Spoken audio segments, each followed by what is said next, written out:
ॐ त्र्यम्बकं यजामहे सुगन्धिं पुष्टिवर्धनम् उर्वारुकमेव बन्धनात् मृत्युर्मुक्षीयमामृत। तो आज आप श्रवण करेंगे दुख दरिद्र का नाश करने वाली भोलेनाथ की पौराणिक कथा। आप इस कथा को प्रदोष काल में अवश्य सुनिएगा। आइए कथा से पहले हम सभी भगवान का ध्यान करें। हे भोलेनाथ, आप कैलाशपति हैं, माता पार्वती के प्रियतम हैं, कार्तिकेय और गणेश जी के पिता हैं। आप ही महाकाल हैं, आप ही जगत के पालनहार हैं। आपके चरणों की वंदना करने मात्र से ही जन्म जन्मांतर के पाप नष्ट हो जाते हैं। हे देवाधिप महादेव, इस पावन सोमवार व्रत में हम संपूर्ण मन, वाणी और कर्म से आपका ध्यान कर रहे हैं।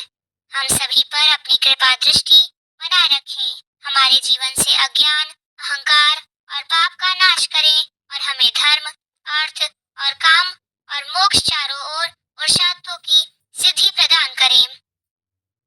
कथा के अनुसार एक बार किसी नगर में एक साहूकार था। उसके घर में धन की कोई कमी नहीं थी, लेकिन कोई संतान न होने के कारण वह बड़ा दुखी था।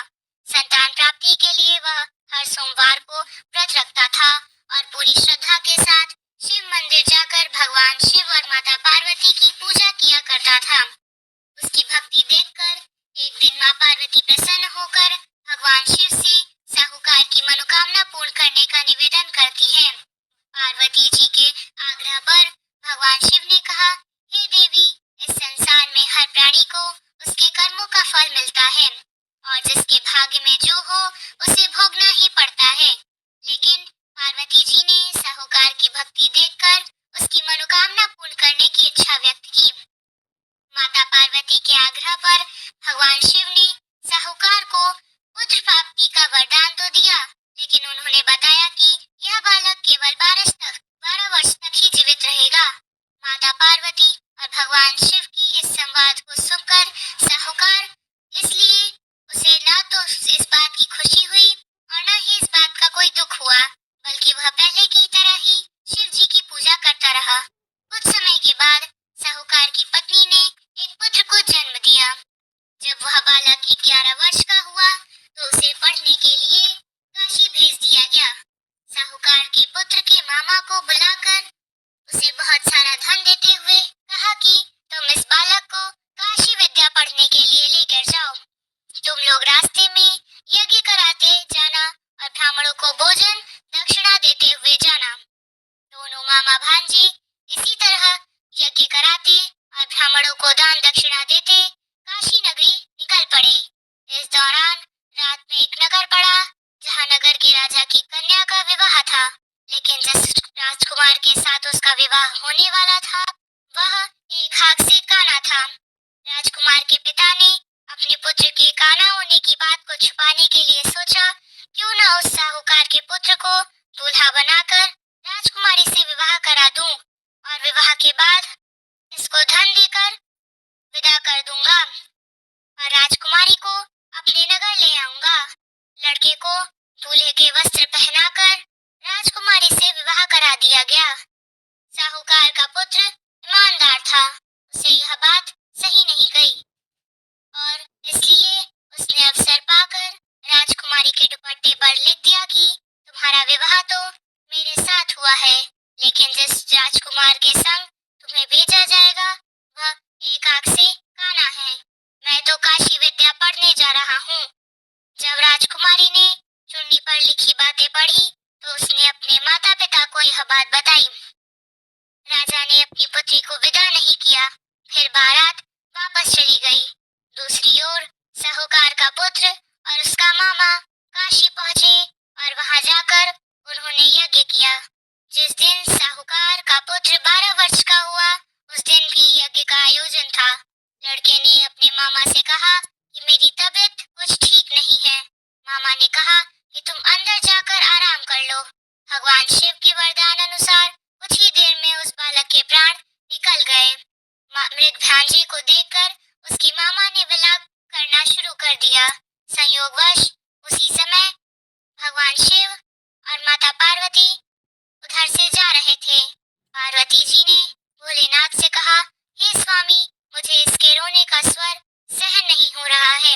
आप कृपया इस व्यक्ति के कष्ट को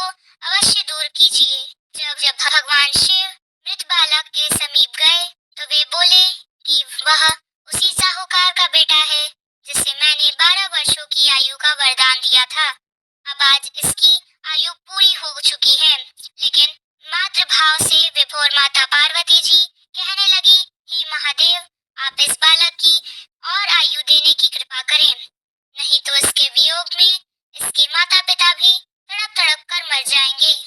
माता पार्वती के पुनः आग्रह पर भगवान शिव ने उस लड़के को जीवित होने का वरदान दिया। शिव जी की कृपा से वह लड़का जीवित हो गया। शिक्षित पूरित करके लड़का मामा के साथ अपने नगर की ओर वापस चल पड़ा। दोनों चलते हुए उसी नगर में पहुंचे जहां उसका विवाह हुआ था। उस नगर में भी उन्होंने यज्ञ का आयोजन किया। उस लड़के के ससुर ने उसे पहचान लिया और महल में ले जाकर उसकी खूब आवभगत की और अपनी पुत्री को धूमधाम से विदा कर दिया। इधर साहूकार और उसकी पत्नी भूखे प्यासे रहकर अपनी बेटी की प्रतीक्षा कर रहे थे। उन्होंने प्रण कर रखा था कि अगर उन्हें अपनी बेटी की मृत्यु का समाचार मिला तो वह भी प्राण त्याग देंगे। परंतु अपने बेटे के जीवित होने का कारण और समाचार पाकर वे बेहद प्रसन्न हुए। शिव ने साहूकार के स्वप्न में आकर कहा, हे सृष्टि, मैंने तेरे सोमवार के व्रत करने और व्रत कथा सुनने से प्रसन्न होकर तेरे पुत्र को लंबी आयु प्रदान की है। इसी प्रकार जो कोई सोमवार व्रत करता है या कथा सुनता है और पढ़ता है, उसके सभी दुख दूर होते हैं और सभी मनोकामनाएं पूर्ण होती है। सभी प्रेम से बोलिए, भोले शंकर भगवान की जय, माता पार्वती की जय।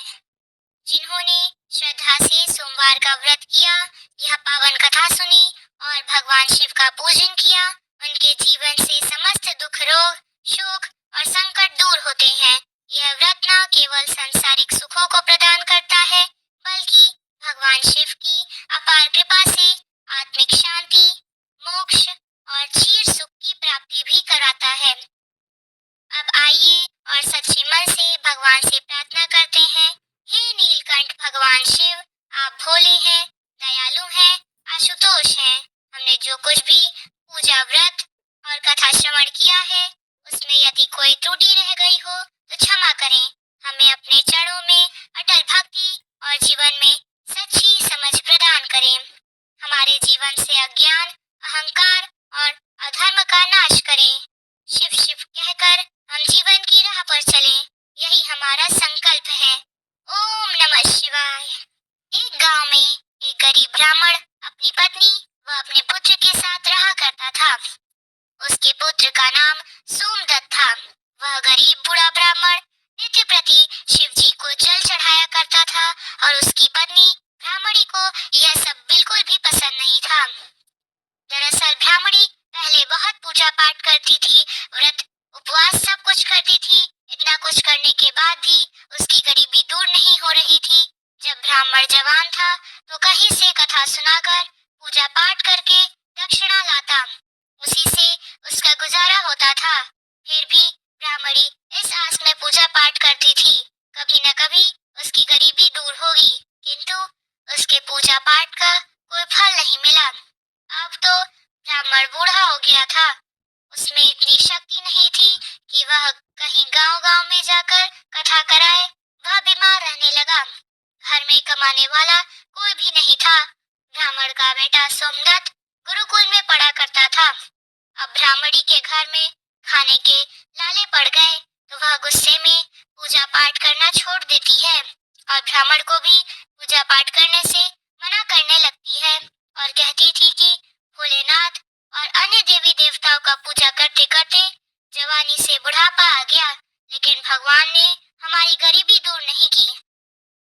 उल्टा अब तो दाने दाने का मोहताज हो गया है। अरे मेरी ही मति मारी गई थी कि मैंने दिन रात उपवास व्रत किया, जब तब मैं अपने शरीर को सुखा दी। अब क्या देगा तुम्हारा शिव जो तुम्हें शिवलिंग पर जल चढ़ाया करते हो। ब्राह्मणी की बातों को सुनकर ब्राह्मण कुछ नहीं कहता। उसे तो अपने आराध्य भोलेनाथ पर विश्वास था। अब ब्राह्मण का बेटा अपनी शिक्षा पूरी करके गुरुकुल से वापस अपने घर आ गया और अपने माता पिता की सेवा करने लगा। एक दिन की बात है, सोमदत्त शिव मंदिर में अपने पिता के साथ पूजा पाठ कर रहा था और वहीं पर शिव भक्तों को कथा सुनाने लगा। वह कहता है कि जो भक्त भगवान की कथा को सुनते हैं, उनके मन में जो इच्छा रहती है, भोलेनाथ उनकी मनोकामना पूरी करते हैं। सोमदत्त की यह बात मंदिर में पूजा करने आए उसी राज्य के राजा ने सुन लिया और उसे यह बात बहुत ही अच्छी लगी और उसने सोमदत्त यहाँ राजकुमारी को कथा सुनाने के लिए नौकरी पर रख लिया। अब सोमदत्त प्रतिदिन राजा की लड़की को कथा सुनाने जाया करता था। वहां से दक्षिणा में जो भी मिलता था उसमें ही वह अपने परिवार का पालन पोषण करने लगा। इस पर भी ब्राह्मणी खुश नहीं थी। उसने कहा, मुझे अपने बच्चे का भविष्य की चिंता है। हमारा जीवन तो जैसे तैसे कट गया, लेकिन मेरे पुत्र का जीवन अभी बाकी है। हमारे मरने के बाद उसका क्या होगा? हमारी भक्ति, पूजा, पाठ का फल लगता है कभी नहीं मिलेगा। क्या भोलेनाथ को मेरा दुख दिखाई नहीं देता? मेरा पुत्र राजा के घर से जो कुछ भी लेकर आता है, माना कि उससे हमारा पूरे परिवार का पेट भर जाता होगा, किंतु और भी आवश्यकताएं कैसी पूरी होंगी? ईश्वर ने अपनी आंखें क्यों बंद कर रखी है? क्या मेरे पुत्र को हमारी तरह ही गरीबी में रहना होगा? ब्राह्मण और ब्राह्मणी की यह करुण पुकार जब माता पार्वती ने सुना तो उन्होंने शिव जी से कहा, हे देव महेश्वर, आप सर्वज्ञ हैं, आप क्यों इन दोनों की परीक्षा ले रहे हैं? प्रभु ब्राह्मण आपका परम भक्त है, अब आप उसके दुख का नाश करें प्रभु, अन्यथा कोई ब्राह्मण भी आपका पूजा करना बंद न कर दे, कहीं उसके मन में आपके प्रति विश्वास समाप्त न हो जाए। भोलेनाथ ने कहा, हे देवी आप चिंता न करें, मैंने उनके भाग्य का उदय बीज तो पहले ही बो दिया। अब हम दोनों को साथ में लक्ष्मी जी, विष्णु जी को लेकर इस ब्राह्मण के घर जाने का समय आ गया। मेरी कृपा के साथ ही वह ब्राह्मण दंपति विष्णु लक्ष्मी के भी कृपा के पात्र है। उन दोनों पति पत्नी ने हम दोनों की पूजा एक साथ की है। हे देवी, पृथ्वी लोक पर जाकर हमें शिव लीला करनी है। अब शिव जी तुरंत माता पार्वती के साथ नंदी पर सवार होकर वैकुंठ लोक में जाते हैं, जहाँ दयानिधि भगवान विष्णु शीर्षनाग के सया पर विराजमान थे। माता लक्ष्मी उनके पांव दबा रही थी। तब शिव जी ने विष्णु जी से पृथ्वी लोक को चलने को कहा। विष्णु जी बोले, हे देवी लक्ष्मी, चलिए, हमारा भक्त का बुलावा आया है। अब क्या था, चारों ओर देवी देवता ने साधु का भेष धारण कर पृथ्वी लोक पर उपरोक्त ब्राह्मण के घर पहुंचकर अलख जगाई और कहा, अलख निरंजन, अलख निरंजन। घर में से बूढ़ा ब्राह्मण निकला। उसने उन्हें प्रणाम किया तो उन साधु भेषधारी भगवान विष्णु और शिव जी ने कहा, हम रात्रि में आपके घर पर विश्राम करेंगे। इस पर ब्राह्मण पुत्र सोमदत्त ने अतिथि देवो भव ऐसा विचार कर कहा, महाराज, मेरे घर में दक्षिणा में मेले, दाल भात आदि से हम तीनों के भोजन की पूर्ति होती है, अतः मैं एक समय के भोजन की व्यवस्था करता हूँ। साधुओं ने उसे एक बर्तन देकर कहा कि वह दाल भात इस बर्तन में बनाओ, तो हम सबका दोनों समय का भोजन बन जाया करेगा। इस प्रकार उस बर्तन में बने भोजन से दोनों समय का भोजन की पूर्ति हो गई। अगले दिन प्रातः में सोमदत्त जाने लगा तो साधु रूपी भगवान शिव ने पूछा, हे पुत्र, तुम कहाँ जा रहे हो?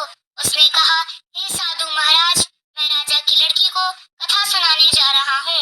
साधु ने कहा, तुम कथा सुनाने के बाद राजा की लड़की से पूछना कि तुम किस अभिलाषा की पूर्ति के लिए कथा सुनती हो। अब सोमदत्त राजकुमारी को कथा सुनाने के बाद वही प्रश्न पूछता है कि तुम किस अभिलाषा की पूर्ति के लिए कथा सुनती हो।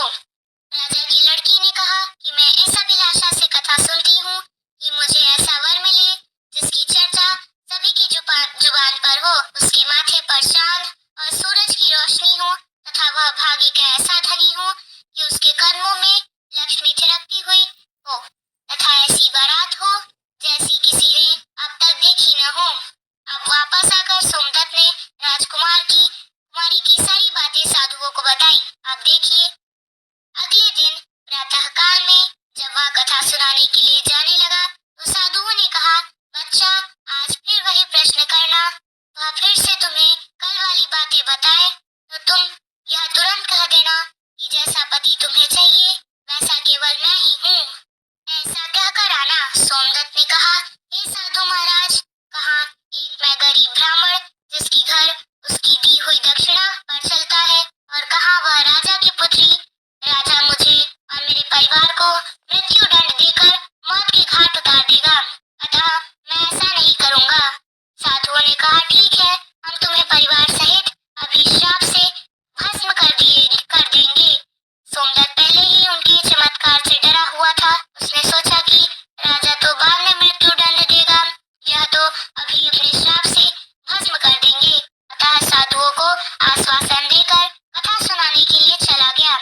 को उसकी सजा मिलेगी।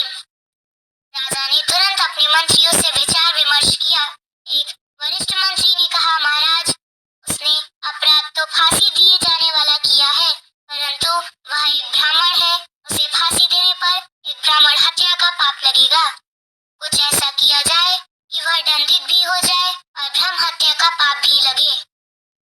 काफी विचार विमर्श करने के बाद तय हुआ कि शादी का निमंत्रण पत्र कुछ शर्तों के साथ भिजवाया जाए।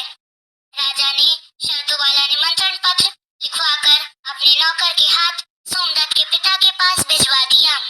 उधर सोमदत्त ने घर पहुंचकर साधुओं को बताया कि आपके कहे अनुसार कहने पर राजकन्या बहुत क्रोधित हो गई। अब शीघ्र ही फांसी का संदेश पहुंचने वाला है। कुछ समय बाद नौकर निमंत्रण पत्र लेकर वहां पहुंच गया। साधुओं ने हलकारी को सम्मान सहित बिठाकर सोमदत्त को निमंत्रण पत्र पढ़कर सुनाने को कहा। पत्र इस प्रकार था, हे ब्राह्मण पुत्र, हमें तुम्हारा शादी का प्रस्ताव मंजूर है, परंतु साथ साथ हमारी कुछ शर्तें भी हैं। हमारे द्वारा सभी शर्तें पूरी करने पर हम अपनी कन्या का विवाह तुम्हारे साथ कर देंगे। शर्तें पूरी न होने पर तुम्हें परिवार सहित फांसी दी जाएगी। शर्तें इस प्रकार से हैं। पहला शर्त, बारातियों के ठहरने वाली सभी बारात घर तथा बनाए गए सभी तंबू बारातियों से भरे होने चाहिए। कोई भी तंबू खाली नहीं रहना चाहिए। दूसरा शर्त, बारातियों के अतिथि सत्कार में बनाई गई सभी खाद्य सामग्री उपयोग होनी चाहिए, कुछ भी बचना नहीं चाहिए। तीसरा शर्त, ऐसी अद्भुत बारात आनी चाहिए जिसकी प्रशंसा हर व्यक्ति के जुबान पर हो। बाराती आने पर यदि कोई भी शर्त अधूरी होगी तो बारात में आने वाले सभी बारातियों को फांसी दी जाएगी। पत्र पढ़कर सोमदत्त डर से कांपने लगा। साधुओं ने कहा, तुम डरो नहीं, नौकर को भोजन खिलाकर पत्र का उत्तर देकर विदा करो और पत्र में यह लिखो कि आप विवाह की तैयारी करें, हम फला दिन बारात लेकर आ रहे हैं। नौकर को भोजन में दाल भात परोसा गया। नौकर की थाली में चमत्कार से 36 प्रकार का भोजन बन गया। विदाई में साधुओं ने, जो कि भोलेनाथ और विष्णु जी थे, उसने मुट्ठी भर धन की राख व पत्र देकर विदा किया। बाहर आकर नौकर ने देखा कि वह राख नहीं बल्कि हीरे मोती हैं। वह बहुत खुश हुआ।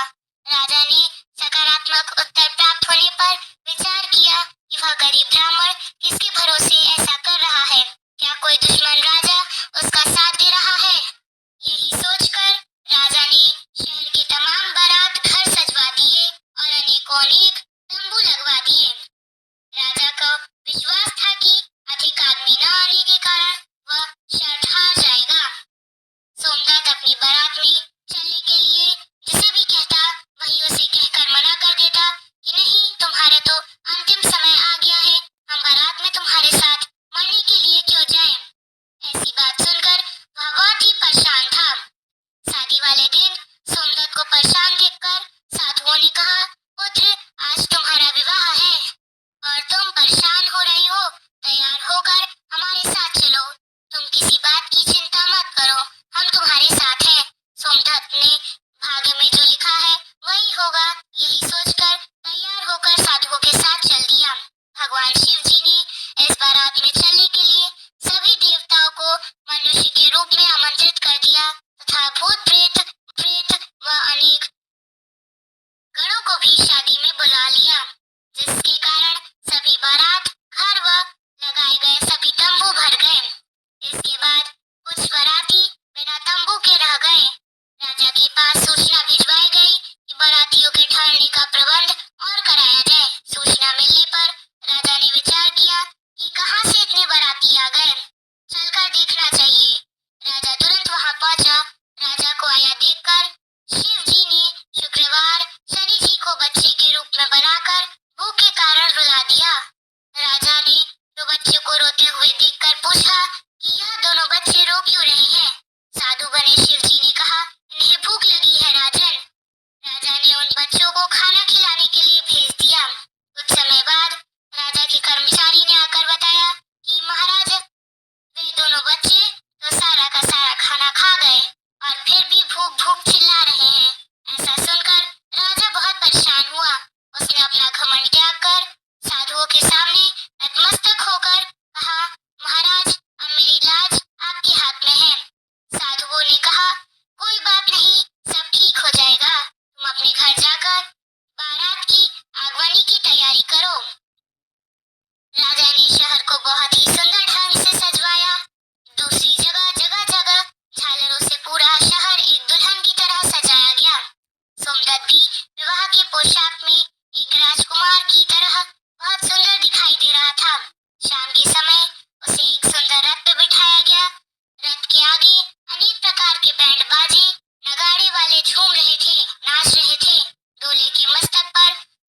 रही है। ऐसी बारात हमने अपने जीवन में पहले कभी नहीं देखी और न आगे देखने की उम्मीद है। लज्जा की इस प्रकार की बातों को सुनकर माता पार्वती उन्होंने कहा, प्रभु आप जिस घर पर अपनी कृपा करते हैं उनके लिए अन्न धन के भंडार खोल देते हैं। भगवान भोलेनाथ ने कहा, हे पार्वती, जो भक्तगण मेरी पूरी श्रद्धा से और भक्ति से पूजा करते हैं मैं उन्हें उनके पूजा का फल अवश्य देता हूँ। उन्हें दुख कभी तक झेलना पड़ता है जब तक कि उनके पाप कर्म खत्म नहीं हो जाते। पुण्य कर्म जैसे ही उदय होते हैं उनके भाग्य के दरवाजे खुल जाते हैं और जो भक्त भगवान की कथाओं को सुनता है उन्हें भी राजकुमारी की तरह फल प्राप्त होता है।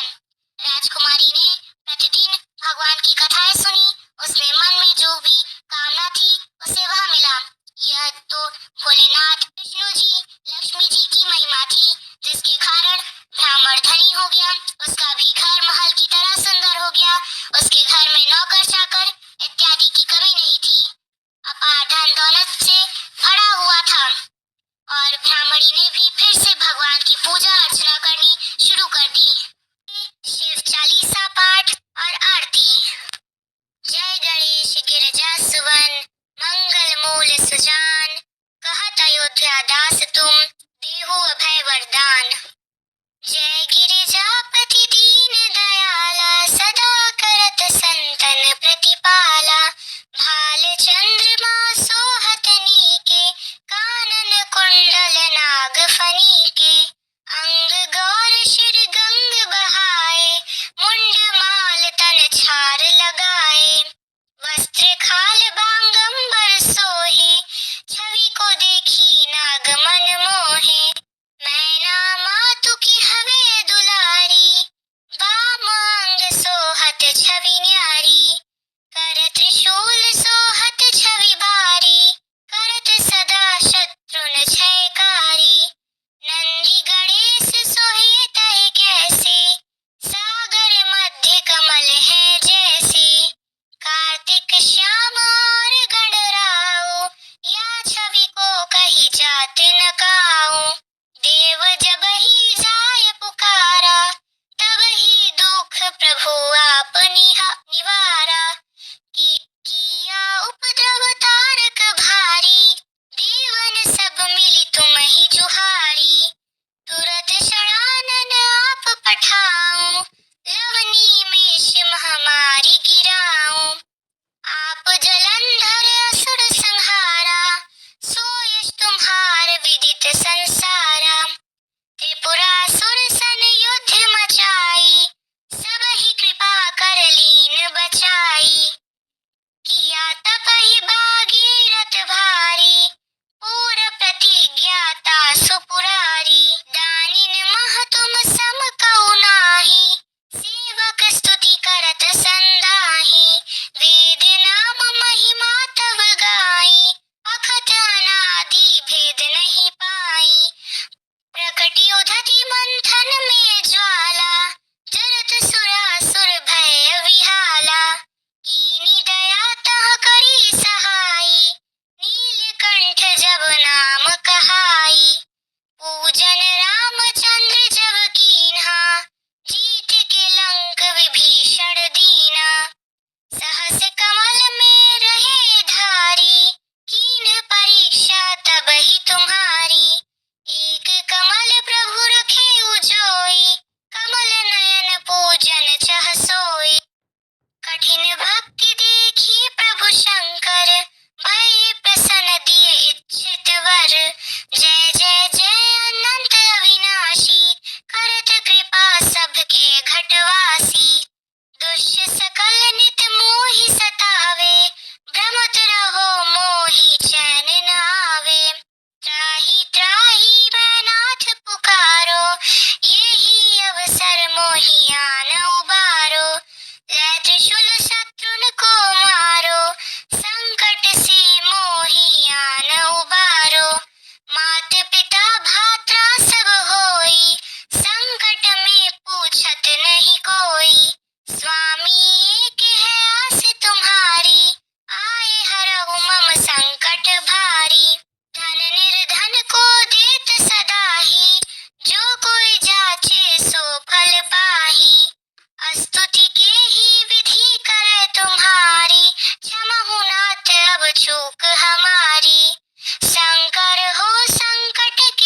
सो पावनहारी। पुत्रहीन कर इच्छा जोई, निश्चय शिव प्रसाद तेहि होई। पंडित त्रयोदशी को लावे, ध्यान पूर्वक होम करावे। त्रयोदशी व्रत करे हमेशा, ताके तन नहीं रहे कलेशा। धूप दीप नैवेद्य चढ़ावे, शंकर समुख पाठ सुनावे। जन्म जन्म के पाप नसावे, अंत धाम शिवपुर में पावे। कहे अयोध्या दास आस तुम्हारी, जानी सकल दुख हरऊ हमारी। नित्यनेम कर प्रातः ही पाठ करो चालीसा, तुम मेरी मनोकामना पूर्ण करो जगदीश। मकसर छठी हेमंत ऋतु, संवत 64 जान। स्तुति चालीसा शिव ही, पूर्ण कीन कल्याण। आइए सुनते हैं शिव जी की आरती। ओम जय शिव ओंकारा, स्वामी जय शिव ओंकारा। ब्रह्मा विष्णु सदा शिव, अर्धांगी धारा। ओम जय शिव ओंकारा, एकानन चतुरानन पंचानन राजे। हंसानन गरुड़ासन वृषवाह साजे। ओम जय शिव ओंकारा, दो भुज चार चतुर्भुज, दश भुज अति सोहे। तीनों रूप निरखता, त्रिभुवन जन मोहे। ओम जय शिव ओंकारा, अक्षमाला वनमाला मुंडमाला धारी। चंदन मृग मद सोहे, भोले शुभकारी। ओम जय शिव ओंकारा, श्वेतांबर पीतांबर बागंबर अंगे। सनकादिक ब्रह्मादिक प्रेतादिक संगे। ओम जय शिव ओंकारा, कर के मध्य कमंडल चक्र त्रिशूल धरता। जग करता संहरता, जग पालन करता। ओम जय शिव ओंकारा, ब्रह्मा विष्णु सदा शिव जानता विवेका। प्रणवाक्षर के मध्य ये तीनों एका। ओम जय शिव ओंकारा, त्रिगुण स्वामी जी की आरती जो कोई जन गावे। कहत शिवानंद स्वामी, मनवांछित फल पावे। ओम जय शिव ओंकारा। इसी तरह से भगवान शिव की आरती समाप्त होती है। अगर आपको यह वीडियो पसंद आई हो तो चैनल को लाइक और सब्सक्राइब कीजिएगा और बेल आइकन को प्रेस करिएगा, जिससे आपको यूनिक वर्ड ऑफ गॉड की सारी